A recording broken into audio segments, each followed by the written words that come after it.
میرا سوال قانون اتمام حجت کی کچھ اطلاقی مباحث سے متعلق ہے۔ پہلا پوائنٹ تو یہ ہے کہ جو استاد ساجد حمید صاحب ہیں، ساجد حمید صاحب کیٹیگرائزیشن کرتے ہیں کہ قانون اتمام حجت کی کہ یہ پہلے درجے کا ہے، یہ دوسرے درجے کا ہے، یہ تیسرے درجے کا ہے۔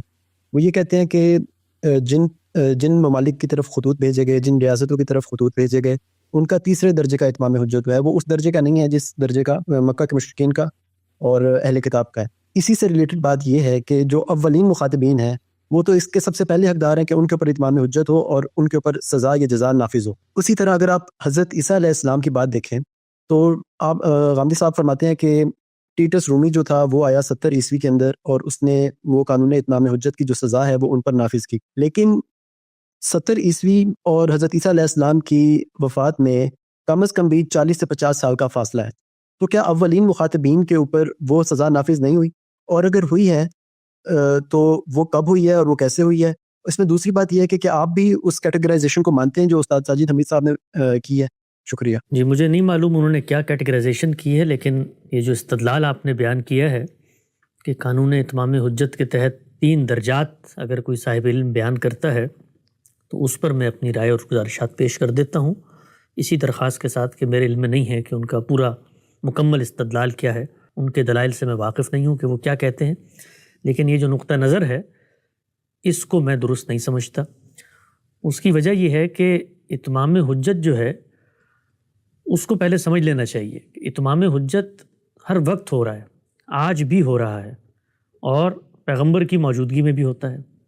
پیغمبر کی موجودگی میں جو فرق واقع ہوتا ہے وہ فرق یہ ہے کہ اللہ تعالیٰ اس کی موجودگی میں نہ ماننے والوں کے بارے میں فیصلہ صادر کر دیتے ہیں۔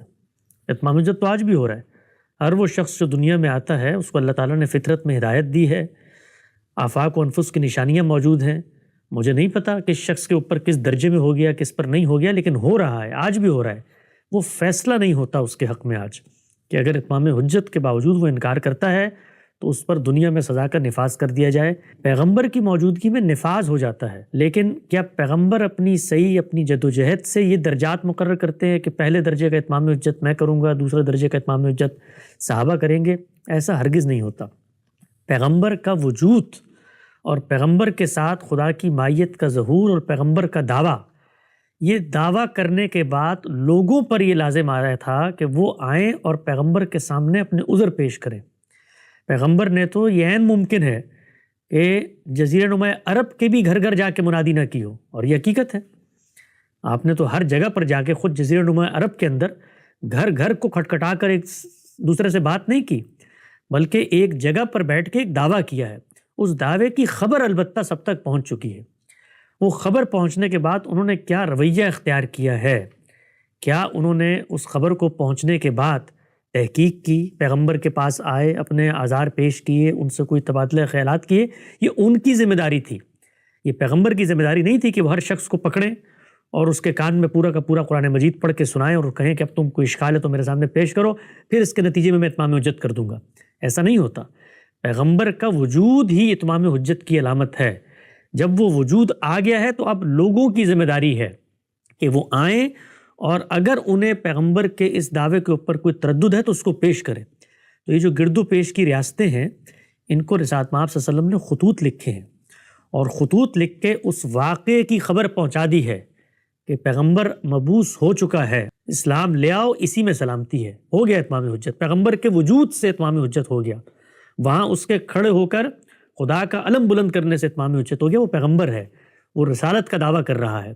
اب ان لوگوں نے اگر سرکشی کا رویہ اختیار کیا ہے تو وہ خدا کے اسی قانون کے تحت عذاب کی زد میں آ چکے ہیں۔ چنانچہ آپ یہ دیکھیے کہ اللہ تعالیٰ کے پیغمبر کے جو صحابہ تھے، انہوں نے جب ان سلطنتوں کی طرف طاقت کی ہے اور ان پر وہ حملے کے لیے گئے ہیں، تو ہم نے قانون اتمام حجت اور خدا کے عذاب سے متعلق ان تمام آثار و روایات کے اوپر کام کیا ہے، جو غامدی صاحب کی کتاب علم النبی میں انشاءاللہ بہت جلد شائع بھی ہونے جا رہا ہے، جس میں ہم نے یہ بتایا ہے کہ خود صحابہ اکرام نے جا کر جب ان قوموں کے ساتھ میدان جنگ میں مکالمہ کیا ہے تو ان کو یہی قانون بیان کیا ہے کہ ہمیں اللہ کے پیغمبر نے بھیجا ہے اور وہ آ گیا ہے اور اس کے بعد فیصلہ ہو جائے گا، لہٰذا ہم لوگ تو بالکل بے آب و گیا وادیوں میں بیٹھے ہوئے تھے، ہم نے اس کے سامنے سر تسلیم خم کیا تو خدا نے دیکھو ہمیں کامیابی کی کس منزلوں تک پہنچا دیا ہے کہ آج ہمیں اتنی آسودگی اور اتنے وسائل حاصل ہیں.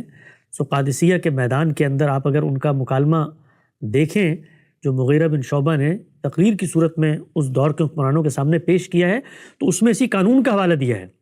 اور پھر اس کے بعد بتایا ہے کہ جب مارکے ہو گئے تو جس طرح پیغمبر کی موجودگی میں خدا کی نصرت اور تائید آئی تھی, جیسے بدر میں فرشتے اترے تھے, جیسے عذاب میں ہوائیں چلی تھیں, بالکل یہی معاملہ وہ کہتے ہیں کہ ہمارے ساتھ بھی ہوا ہے کہ مچھلیوں کے ڈھیر ہمارے سامنے لگا دیے گئے. اور صحابہ کہتے ہیں کہ کہنے والا یہ کہتا تھا کہ قتل تو زمین پہ ہوا ہے لیکن کیا کسی نے آسمان سے. تو اللہ تعالیٰ کے پیغمبر کا ابتدائی مخاطب یا مشن آپ کہیے, ابتدا میں کون تھے؟ وہ تو جزیرہ نما عرب کے لوگ ہیں, اس میں بھی مشرکین مکہ ہیں. وہ جب ہجرت کر کے جاتے ہیں تو اس میں ایکسٹینشن ہوتی ہے, اہل کتاب کو دعوت پیش کی جاتی ہے. اس کے بعد اس میں ایکسٹینشن ہوتی ہے تو گرد و پیش کی ریاستوں میں خطوط لکھے جاتے ہیں. تو اگر آپ بات یوں پیش کریں کہ اللہ تعالیٰ کے پیغمبر کی جو دعوت کے مراحل ہیں ان کے اندر یہ طبقات ہیں, تو آپ یہ کہہ سکتے ہیں کہ 3 مختلف طبقات کو آپ نے 3 مختلف وقتوں میں دعوت پیش کی ہے. لیکن یہ کہنا کہ اتمام حجت کے درجات مختلف ہو گئے, اتمام حجت یا ہوتا ہے یا نہیں ہوتا, لوگوں کے ساتھ جو سزا کا معاملہ کیا جاتا ہے وہ ان کی حالت اور ان کی کیفیت کی رعایت سے کیا جاتا ہے, وہ اتمام حجت میں کمی یا بیشی کی وجہ سے نہیں کیا جاتا. مثال کے طور پر جو سزا مشرکین مکہ کے لیے مقرر کی گئی ہے اس سزا کا نفاذ اہل کتاب پر نہیں کیا گیا, خود قرآن مجید نے بتا دیا ہے. کیوں نہیں کیا گیا؟ اس لیے کہ وہ اپنے دعوے میں خدا کو ماننے والے ہیں, خدا کی کتاب کے ساتھ جڑے ہوئے ہیں, اس لیے نہیں کیا گیا. تو یہ فرق اتمام حجت کی انٹینسٹی کی کمی یا زیادتی کی وجہ سے نہیں ہے, یہ لوگوں کے احوال کی رعایت سے سزا میں فرق ہو رہا ہوتا ہے. تو یہ بات ہم بیان کرتے ہیں. ہمارے ہاں بالعموم یہ کہا جاتا ہے نا کہ جی یہ فلاں جرم کے اندر سزا حدود کے تحت تو نہیں دی جا سکتی. کیوں؟ کیونکہ جو شرائط آپ نے رکھی ہیں حدود کی وہ پوری نہیں ہوتی, حدود کے جرم کے ثبوت کی. لہٰذا آپ حدود کے تحت تو اس کو سزا نہ دیں لیکن سیاستاً سزا دے دیں. تو یہ اس کا کیا مطلب ہے؟ اس پر بھی ہم یہی اعتراض کرتے ہیں کہ بھائی جرم جو ہے وہ یہ نہیں ہوتا کہ جرم 60% ہوا ہے یا 70% ہوا ہے لہٰذا حدود کے تحت تو سزا نہیں مل سکتی, سیاستاً جرم یا ہوتا ہے یا نہیں ہوتا. تو اتمام حجت یا ہوتا ہے یا نہیں ہوتا, یہ کہیں نہیں ہوتا کہ اتمام حجت جو ہے وہ 50% ہوا ہے یا 60% ہوا ہے یا 70% ہوا ہے. یہ جتنی گرد و پیش کی ریاستیں ہیں یہ ان کی ذمہ داری تھی کہ وہ اللہ کی پیغمبر کی بارگاہ میں پہنچتے, حاضر ہوتے, بالکل اسی طرح جیسے جزیرہ نما عرب کے اندر بیٹھے ہوئے مختلف گھروں کے مکینوں کی ذمہ داری تھی کہ وہ جب خبر پہنچ گئی ہے تو وہاں پر آئیں. تو یہ بات تسلیم نہیں کی جا سکتی کہ اتمام حجت کے مختلف درجات ہیں اور ایک درجہ جو ہے وہ فقہا کا ہے, ایک صحابہ کا ہے, وہ بھی اتمام حجت کرے, اور ایک پیغمبر نے کیا ہے. اتمام حجت آج بھی ہو رہا ہے, 7 ماہ کے دور میں بھی ہوتا تھا, ان کے دور میں فیصلہ کن ہو جاتا تھا, نتیجے کے اعتبار سے ہمارے بارے میں قیامت میں ہوگا. اور گرد و پیش کی جو ریاستیں ہیں وہ اسی قانون اتمام حجت کے تحت. لوگ عام طور پہ یہ بھی غلط فہمی پیدا کرتے ہیں کہ خط لکھنے سے کیسے اتمام حجت ہو گیا. خط نہیں لکھا گیا, وہ ایک پیغمبر کا وجود اور دعویٰ ہے اس ملت کے اندر جو اتمام حجت کا باعث بن رہا ہے. یہ لوگوں کے اندر کمی ہے, کجی ہے, ان کے دلوں میں تیڑ اور زیغ ہے کہ وہ اس پیغمبر کے دعوے کی طرف التفات نہیں کر رہے. اتمام حجت اس کے وجود سے ہو گیا ہے, اس کے دعوے سے ہو گیا ہے, خدا کی مائیت کے ظہور کو دکھانے سے ہو گیا ہے. اب لوگوں کی ذمہ داری تھی. تو خط لکھ کے اتمام حجت نہیں کیا گیا, خط لکھ کر اس بات کی خبر دی گئی ہے, الٹیمیٹم دیا گیا ہے کہ یہ جو چیز تمہارے علم میں آ چکی ہے کہ یہاں پر ایک خدا کا رسول مبعوث ہو چکا ہے, اس کے ساتھ خدا کھڑا ہوا ہے, وہ اللہ کی کتاب پیش کر رہا ہے, آؤ اور اس سے یہ کتاب حاصل کرو, اور اگر کوئی عذر ہے تو اس کی بارگاہ میں رکھ دو. تو ان لوگوں نے اس کا کوئی جواب نہیں دیا, گویا اتمام حجت ہونے کے باوجود انکار کر دیا. تو اس انکار کی تنبیہ ہے جو ان خطوط میں بھیجی گئی ہے. اب کوئی شخص آگے بڑھ کے یہ کہے کہ نہیں جی ان کو تو خبر ہی نہیں تھی, خبر نہیں تھی تو ان خطوط کے جواب میں حاضر ہوتے پیغمبر کی بارگاہ میں اور کہتے کہ جی جو آپ نے ہمیں خط لکھا ہے ہم تو آپ کے اس دعوے کو درست نہیں سمجھتے یا قابل اعتراض نہیں سمجھتے, یہ ہمارے دلائل آپ پیش کریں. نہیں, انہوں نے اپنے تمرد میں, سرکشی میں, استکبار میں اس کو رد کر دیا. جب رد کر دیا تو پھر اللہ کا عذاب ان پر مسلط ہوا, اور خود سورہ توبہ کے اندر اللہ تعالیٰ نے بتا دیا ہے کہ یہ عذاب یا تمہارے ہاتھوں سے آئے گا یا آسمان سے آئے گا. اور ساتھ آپ صلی اللہ علیہ وسلم نے پیشن گوئی فرمائی ہے. ہم نے وہ تمام روایتیں جمع کی ہیں جن کے اندر اللہ نے بتا دیا ہے کہ یہ میرے صحابہ کے ذریعے سے ان کے اوپر اس عذاب کا نفاذ ہوگا. تو یہ تو پہلی چیز کے اوپر میرا طالبانہ تبصرہ ہے۔